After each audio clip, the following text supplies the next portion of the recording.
الحمد لله وكفى وسلام على عباده الذين اصطفى اما بعد. زه مولانا جمیل احمد د جمعیت علماء اسلام ضلع چارسدی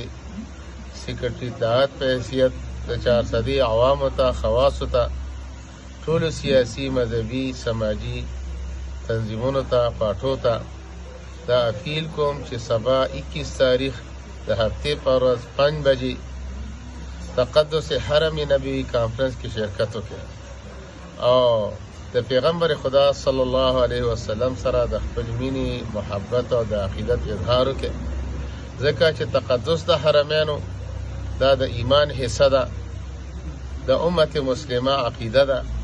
امت مسلمه کې ټولي سیاسي پارټۍ، پیپل پارټي، نیشنل پارټي، قومي وطن پارټي، مسلم لیگ، جماعت اسلامی او دارنګي پی ټی آی ورکران، خاص کر د جمعیت علماء اسلام هغه کارکنان او عہدیداران شامل دي او په دې ټولو باندې دا فرض عاید کیږي چې د حرمینو تقدس به موږ بحال کوو او تقدس حرم نبوي کانفرنس کې به موږ برپور د شرکت کوو او پیغمبر خدا صلی الله علیه وسلم سره به د خپل مینې او د محبت او د عقیدت اظهار کوو.